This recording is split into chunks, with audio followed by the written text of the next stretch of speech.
নমরুদের স্যাত কমছে না বাড়ছে? নমরুদে আবার সব মন্ত্রী উপদেষ্টা উজির নাজির সবাই ডাকাইছে, ডাকাইয়া কয়, ও তোমরা সামনে তে আমার এরকম একটা বেজ্জুতি করে যাও, আমি মরে যে জ্ঞান দেখা তে আমার ওই মুহের উপরে কইয়া গেছে, মরাম দেখা বিলে তে আমার আল্লাহ মানত না, তার কোনো সাইজ করার কোনো লাইন নাই, আছে না? আপনি কি আমাদের বুদ্ধি নেন? তো সব মন্ত্রী উপদেষ্টারে ডাহাইয়া কইছে, বুদ্ধি দাও, তারে কেমনে কিতা করো, এক গুসা তাল খসলা। এক মন্ত্রী উঠছে, আমরা দেশ দেখবা যার মাথার চুল নাই তে হইল সবচেয়ে বড় বুদ্ধিজীবী, ঠিক নি রে? তো এই বুদ্ধিজীবী মার্খা বাইকটা মন্ত্রী ঘুষা, এই চুল নাই মাথার, এবার ওইটা সেরকম, আল্লাহ আমার কাছে একটা বুদ্ধি আছে। কয় কি বুদ্ধি? কয় ইব্রাহিমে অবশ্যই একটা আল্লাহ পাইছে, তা আপনি হইলেন এক আল্লাহ, ইব্রাহিমের আরেক আল্লাহ হয়ে গেছে দুইজন। তো এলাকার দুইটা দোকান থাকলে মানে শুধু দুই দোকানও চা ভাগ করে খাইব, একটা দোকান ভাঙিয়া লাইলে হলে দুই দোকান হইব। সুতরাং ইব্রাহিমের এক আল্লাহ, আপনি হইলেন আমরার আল্লাহ। এখন আমি চিন্তা করে দেখলাম ইব্রাহিমের আল্লাহটারে যদি মাইরা লাউন যায় তো হইলে দেখবেন তো বিপদ পড়ে দৌড় দিয়ে আপনার কাছে আইয়া আর হইয়া ফুটে যাব। নমরুদ কই বুদ্ধি পছন্দ হয়েছে, বুদ্ধি পছন্দ হয়েছে, এই কে বুদ্ধি দিছ দাঁড়াও। তো গুসামন্ত্রী আবার কেউ রয়েছে, আমি বুদ্ধি দিছি আল্লাহ। তোমার বুদ্ধি অত্যন্ত পছন্দ হয়েছে, তবে তুমি যেহেতু কইছো আল্লাহরে বাইরে লাইলে ভালো হইব, তুমিই বলতে হবে ইব্রাহিমের আল্লাহ থাহে কো। মার তো একটা ঠিকানা লাগে না, তুমি বলতে হবে যে ইব্রাহিম আল্লাহ থাহে কো। তো গুসা বেড়ায় উঠটা সেটা কয়, আল্লাহ যদি কই থাহে কোন লাগবো জানতাম তাহলে আগের বুদ্ধিও দিলাম না, হইল আমি আন্দাজ করে কইছি মাইরা লাইলে বলো কই থাহে কেমন কয়। আরেক মন্ত্রীর টাকা আমি জানি কই থাহে বলো। ইব্রাহিমরা যখন আমরা খেয়াল করো, ইব্রাহিমরা যখন আমরা টিটকারি মারি, ইব্রাহিমরা যখন আমরা মস্কারা করি, ইব্রাহিমরা যখন আমরা মারতাম ধরি, তখন দেখছি ইব্রাহিমের নিরাল একটা জায়গাত গিয়া সেটা আল্লাহ আল্লাহ কইয়া কান্দে আর আসমানের ফেলচাইয়া থাহে। আমার মনে হয় ইব্রাহিমের আল্লাহ আকাশও থাহে। নমরুদে কয় যাও একটা ঠিকানা বার করছো, তো ওসাদ এইটা দিয়ে তুলবি কেমন হ্যাঁ না, হ্যাঁ নাকি এটা বারণ যাবে, হ্যাঁ তো ওসাদ কাছে ভিতরে কোনো খানা আইয়া না, জানা মতো দেখি না তো। সোবাহান আল্লাহ কয় না তো, জোরে কয় না তো সোবাহান আল্লাহ। হয়তো অহন কিতা কর, আরেক মন্ত্রী বুদ্ধি দিচ্ছে, বুদ্ধি আছে। কয় কিতা? কয় যত ইটের বাট্টা আছে ব্রাহ্মণবাড়ি এলাকায়, দুইটার বাট্টা বেশি, সব ইট আপনি সেটা জ্বালা ঈদগাহ ময়দানে থুবাইব। এই দিদিয়া যত রাজমিস্ত্রি সব দিদি ওসা একটা মিনারা বানাইব, মিনারা বানাইয়া একটারে সরকারি খরচে ট্রেনিং দেওয়া হইব। তে যেদিন তীর মারায় ফার্স্ট হইব, মিনারাও যেদিন বানানি শেষ হইব, তারে মিনারার মাথার তুললা তীরের মাথার বিষ লাগাইয়া তে হ্যাঁ উঠটা তীর মারবো, আল্লাহর এগুলতে ঢুকে এগুলতে বাড়িয়ে সাইড দিয়া নাই। জোরে কইতা না নাউজুবিল্লাহ। নমরুদে কয় এটা বুদ্ধি পছন্দ হয়েছে, এই মিনারা বানাও। মিনারা বানাইছে, আরেকটারে মোড়া তীর মারা শিখাইছে, তে ফার্স্ট হয়েছে। আল্লাহ নমরুদে ঘোষণা দিয়েছে, এই সব ঈদগাহ ময়দানে আসো, আজকে ইব্রাহিমের আল্লাহকে মারা হবে। দুনিয়ার লোক সাইডুকুল ঈদগাহ ময়দানে স্থূপ হইয়া গেছে গা, ওই মোনারা তীর মারিন না তারে ঠেল্লা ঠুল্লা বাঁশ মাস দিয়া গুতাইয়া তারে মিনারার মাথা তুলছে, তুললা সেটা তার হাত তীর দিছে, ধনুক দিছে। এবার কয় ইব্রাহিমরা ডাকো, যেহেতু ইব্রাহিমের আল্লাহরে মারা হইব, ইব্রাহিম সাক্ষী থাকা দরকার আছে। ইব্রাহিম আলাইসাল্লাম রান্না নমরুদের লগে দিয়েছে, আরও বয়াইছে, মোটাতে তীর দিয়া মিনারার মাথা তুলছে, নিষেধতে ঘোষণা দিছে নমরুদে, মারো তীর।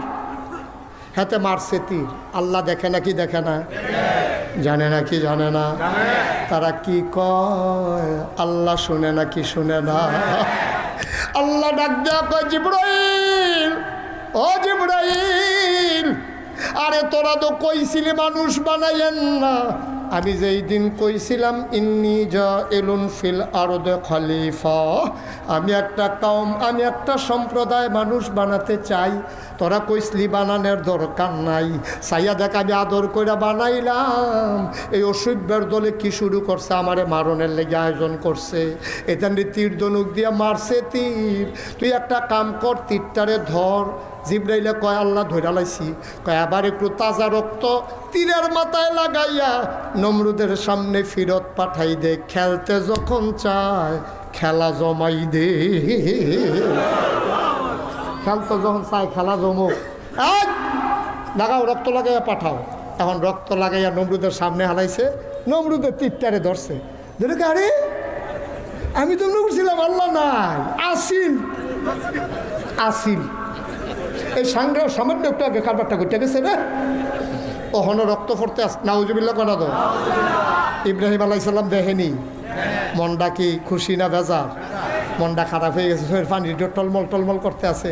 আল্লাহ এই তান্ডির লোকে অসুখের লোকে এমনি পারি না, তুমি আবার এই রক্ত লাগাই দিছো, ওখান তো আর কথাই কইতাম পারতাম না। ইব্রাহিম আলাইহিস সালাম কাঁদতে কাঁদতে ঘরে গেছে, জানে মজদা বিছাইয়া সেজদা দিয়া আল্লাহ এইটাই করো, এইটাই করো। তুমি তুমি তীরের মতো রক্ত লাগাইছো কিন্তু তুমি হেন এই অসুখের লোকে দিয়ে এমনি পারি না, তুমি আরো দলিল দিয়ে দিছো, তো এটা দিয়ে আমরা খোটা দিব, এটা করছো কিন্তু তুমি।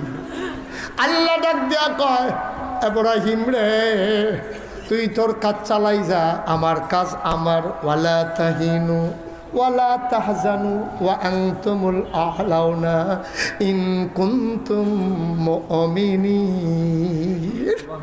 ও ব্রাহ্মণবাড়িয়ার মানুষ, তোমার কাম তুমি চালাই যাও, দিন কায়েম করা তোমার দায়িত্ব না, তোমার দায়িত্ব হলো চেষ্টা করা। সফলতা দেবেন কে? আমরা আমাদের চেষ্টা করে যাব, রেজাল্ট দেবে আল্লাহ, রেজাল্ট আমাদের হাতে না। আল্লাহ ডাক দিয়া কই, ইব্রাহিম ও ইব্রাহিম তুই তোর কাজ চালাই যা। নমরুদের কাজ করতে আছে, আমি আমার কাজ করতে আছি। মনে রাই করে ও নমরুদ, ওই নমরুদের ব্যাপারে ফয়সালা আসতেছে, একটু ধৈর্য ধর। এবার ইব্রাহিম কান্দে, আল্লাহ ডাক দেওয়া কয় কান্দিস না, মাথা তুল। এখন ইব্রাহিম আলাইহিস সালাম দাওয়াত দেওয়া কমাই দিছে না বাড়াই দিছে? আমার কথা কেন কমাইছে না বাড়াইছে? কয়েকদিন পরে নমরুদে গোয়েন্দারারে ডাক দিছে, ডাক দেওয়া করে ইব্রাহিমের দর খবর পাইলাম না, তার কি খবর? আল্লাহ সত্য কথা তো গোপন রেখা লাভ নাই। যেই দিন ইব্রাহিমের আল্লাহরে মাইরা দেখাইছেন, এরপরের থেকে ইব্রাহিম আগের তে আরো বাড়া দাওয়াত। ওহন আগে দিত দিনও, ওহন দিন রে 24 ঘন্টা। মার হাবা কন্যা কেন? পুরো গ্রুপ তৈরি করে আলাইছে, বিশাল বাহিনী রেডি করে আলাইছে। কয় তাই নাকি? কয় বেড়া মাইরা দেখাইলা, এরপরেও তো এই কারবার করে। কবি সাহিত্যিকেরা কয় ইসলাম জিন্দা হুতা হয় হার কারবালা কি বাত। প্রতিটি কারবালার পরে ইসলাম মরে যায় না, বরঞ্চ কারবালার পরে ইসলাম আরো জিন্দা হয়। ঠিক কিনা? প্রতিটি ঘটনার পরে, প্রতিটি মামলা হামলার পরে, যেই বাংলাদেশে সন্ত্রাসী চোর ডাকাত থাকার কথা থানার ভিতরে, জেলখানার ভিতরে, আজকে আফসোসের সাথে আমরা খেয়াল করি, আজকে আলেম ওলামারা জেলখানার ভিতরে চোর ডাকাতেরা সমাজে বাস করে। ঠিক কিনা বলো?